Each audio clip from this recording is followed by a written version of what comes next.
One of my favorite web shows is a show called IntellectualFroglegs.com, and I got the founder of that with me here, Joe Dan. How you doing? What's up, Brian? How you doing, man? I'm glad to be here. Good. Where are you right now? What state are you in? Confusion. I'm actually in right outside of Nashville, Tennessee, in the awesome little town called Franklin. Oh, cool. I'm in Nashville in April, just next month now. And the NRA has their annual convention there this year. It's going to be a blast, so hopefully I'll spend some time with you. I understand Wild Bill's coming to Nashville also. I think he's coming to stay at your house. If you don't know it, now you do. Well, at least we have time to hide. So have you always been a right-wing guy, or is this something new? Give me your background. Give me the story. Yeah, I mean, I don't consider it right-wing. It's common sense. I remember when I was 18, I was listening to, the presidential debates. That was Carter and Reagan, and Reagan made sense. Oh, yeah. So that was my first vote for president, was for Ronald Reagan at age 18. So no, I'm not a Johnny-come-lately to wisdom. You've always been smart then. That's good. Always thought I was anyway. Tell me about your favorite guy, Obama. I refer to him as old commie, but let's go with Obama and be respectful, I guess. Commie, Captain Destructo, go down the list. Prince Curtain Rod. I mean, I thought that I really, I know that the Republicans are a joke. Yeah. And I'm serious, but I thought that at least getting a Republican Congress would slow him down. Yeah. But it seemed that he's just gone goes crazy. He's just absent. We don't even need a Congress anymore. Yeah. Screw, go home. But he just, with the FCC, you have three liberal jackasses that just voted. Well, basically, the government voted to give the government power over the internet.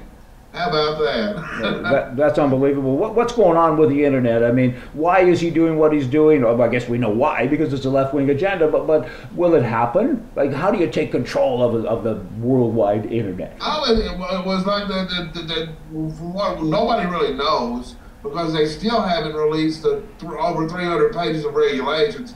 But I would put it in perspective this way. The administration that could not build a website just took over the entire internet. Well, that's pretty well said. That kind of brings the whole thing into perspective, doesn't it? Pretty accurate stuff. I mean, they couldn't manage a two-person parade. I mean, I'm with you on that. So, they get lost. They're going around in a circle. Tell me about your website. How long has it been in existence, and who does all that great work? I mean, is that just you? You got to have a big staff, or you just don't sleep, or what's going on? It's just me, man. I lost everything a few years ago, and it sucked. I was a real estate broker. I've never been in media in my life. Yeah. And but then with the real estate crash out in Arizona, ooh, that hurt. I was there. I was at that movie, by the way, and it wasn't a very good movie. I'm with you. No, well, the bottom line here is that I'm at 50 years old and I couldn't get a job anywhere, so I was depressed. Started doing a video in my aunt's basement. Yeah. And it turns out that all of a sudden it had like 250,000 hits. Oh my! And that was in 2009. I did my first video, and in 2013 I was nominated for Video Blogger of the Year at CPAC. Oh, impressive! So I feel like I feel like I'm where I should be. I mean, I'm happier than I've ever been. I love what I'm doing. Yeah. If we could just get people to support us financially. Well, you know what? People need to go to your website and check that out and support you. And I mean, you're worth having around. You're entertaining, but you're factual stuff. And the people need to hear that. I mean, freedom's a kind of a small word with a big meaning. As guys like you and me, and I too have been doing this for a number of years. I mean, I'm an auctioneer. I mean, and I'm a real estate guy, I'm an investor, and so on. And when I did this for similar reasons that you're doing what you do, and more people need to listen to us. And your website, like I say, I mean, it makes me laugh, it makes me smile, and it makes me cry, because a lot of the things hit close to home, because we're getting used and abused by the left. I mean, every day they pound us, and Okami, he's doing a good job in terms of being the left-wing person that he is. How do you undo what he's doing? When will that happen? Can it happen? Is there a leader coming up in the Republican Party that can make it better? I don't know how you undo this mess. I'm serious. Because the thing about the left, you know, we do outnumber them. We outnumber them, but they have the microphones. Yeah, they do. They have the microphones, and it don't matter. It's agenda first, and the truth is secondary. I mean, look from Brian Williams to Obama. You can keep your health care to this new, what was it, the head of the VA, lying about being in the special forces. And these, you know, if they worked over here, their asses would be fired. Yeah, no kidding, and they should be. I mean, the left, though, their job is to tell us how to do things, and that means something different for them. I mean, they're just a bunch of zombies, and it's a little bit frightening. Tell me, back to your website a little bit, how many people go to your website? Not enough. Not enough. How many? Like 2, 3? No, we get a few thousand every month. I put out an episode typically about once every 2 weeks. I'm trying to do them a little more frequently. But, you know, well, we just try to give something, you know, because I don't like to be just so focused on the news. We like to have a lot of fun. We like to laugh, and I also like to bring in some pro-God messages. So, and that's what upsets a lot of these people. But I've turned down affiliations with some conservative companies because they wanted to tell me what I could and could not say. And I'm like, I thought y'all were conservative. I think the party lines are so blurred today that even the word conservative sometimes makes me wonder. There's a lot of guys who say that they are, and they're truly not. And I mean, things are mixed up, and we get called names. Do you get called names? Are you a racist? And are you all kinds of things when you speak the truth? Does that happen? And see, add in the fact that I have a nice Southern accent. Yeah. So, oh, do you? I didn't. I'm KKK stuff here, man. I didn't notice. Yeah, it blends with that Australian blend, you know. Anyway. Well, that's right. Well, I thought you talked funny, but I didn't want to say anything, you know. I thought I'd leave that to you. But you're quite a gentleman. Oh, that's right. My dog's a beast. So tell me more about the left, particularly down there in your state, because I'm going to be there, as I said earlier, next month. I mean, who should we go throw rocks at, or what's going on? Are you in a Democrat state, a Republican state? What's happening in Tennessee? Well, the area that I'm in right now, it's awesome. It's a conservative area. Yeah. A conservative little town. We actually have an economy. So I came here from Kansas City, and Kansas City is like just dripping with liberalism. And you just drive down the road and you see all these shopping centers that are closed. You know, look like ghost towns. Oh. And you know what? You can literally see it on the people's faces. Yeah. You know, they're depressed. But here, it's like a little bubble of America that's still left. Yeah. And I hope it stays that way. But what are the gun laws like in Tennessee? Do you carry? I don't carry, but I'm all for it. Yeah. I keep a gun, and you know I'm ready. You're ready. I'm ready. We just say it that way. All right. Well, that's good. Are you going to come to the NRA convention?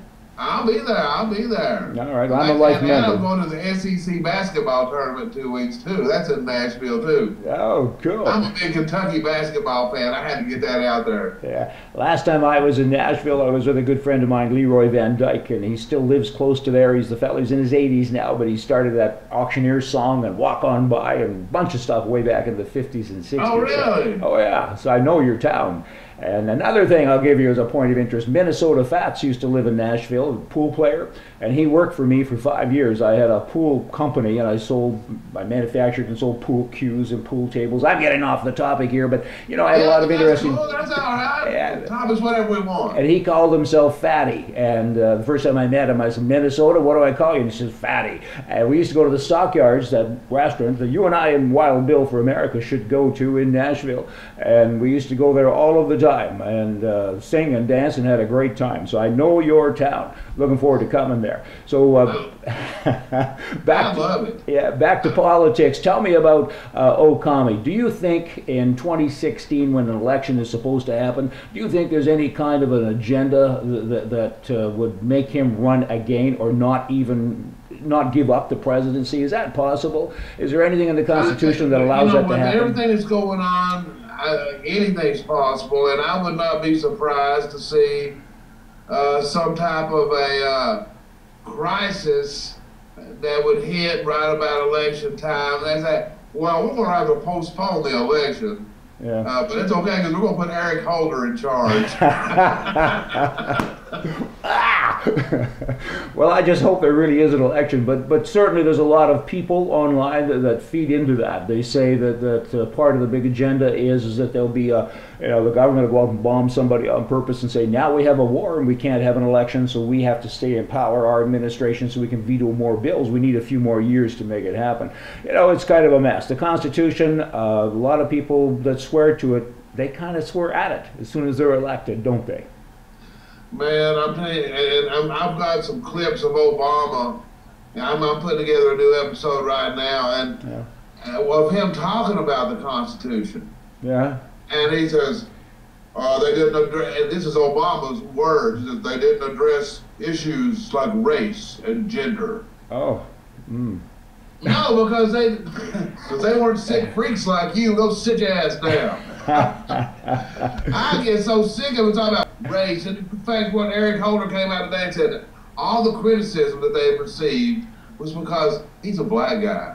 Yeah. It has nothing to do with the fact that he's a flaming communist. Yeah. I hear that all of the time. The race card is always going on. I mean, it's just, we can talk about that one all day. So, you know what, let's kind of table this and get together in a few weeks. Next month now is not many weeks away, and you and I and Wild Bill for America, we should all get together and do a reality show or something like that, shouldn't we? And talk about how to make things better, because we know how to fix things. People got to listen to us. Yeah, we can fix it.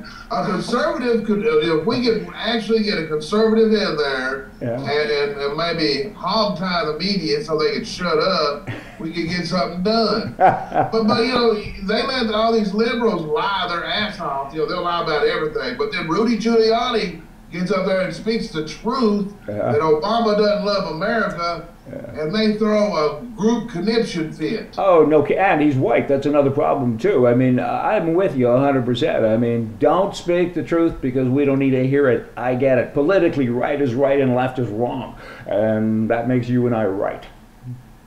It really does. I have a son that's 21. Yeah. And I'm scared for what they're going to be facing. If we don't get somebody in there, we're never going to get another Reagan, but we could get somebody with the same impact. And we could. You know what? If intellectualfroglegs.com and my show, rightedition.com, and Wild Bill and other people like us, if we keep talking, you know what? We are influencing people and making a bit of a difference, and I think that goes a long way. And in terms of Reagan, I had the pleasure of speaking to him on the phone one time. Bob Hope and I did some business deals together, and my wife was expecting a child, and Bob put me on the speakerphone to the president. I never met him, but we had a talk, and I said, Mr. President, we're going to name our baby after you. And it's going to be Regan if it's a boy, and pronounce Reagan if it's a girl. It was a boy. He's in his 30s now. He's a great boy. And my wife was in a hospital, a small town hospital, and she got flowers from the president and his wife. So that was kind of interesting. So there you go. So Reagan is a hero of mine too. That is really cool. That's cool. I saw somewhere that when Reagan, during the Reagan administration, he had over 130 members of his cabinet were indicted. 0 have been indicted under Obama. Yeah. Joe Dan, nice talking to you. I look forward to seeing you in a few weeks. So keep the coffee on, and we'll talk again. But I will look forward to it, and come see us at intellectualfroglegs.com. Hey, don't worry about it. We're going to be telling everybody about it. It's a darn good site, and everybody needs to go there and get a dose of fun reality. See ya. And one last thing, the thing that's going to save us is getting this country back to God. Yeah. That is it. Well, he was kicked out of the building quite a while ago, so certainly he needs to be allowed to come back in the building. I'm with Maybe you. if he put on a disguise. Okay. All right, man. Thank Thanks, you guys Joe Dan. so much. Okay, Joe Dan. Talk to you soon. See ya. God bless. Okay.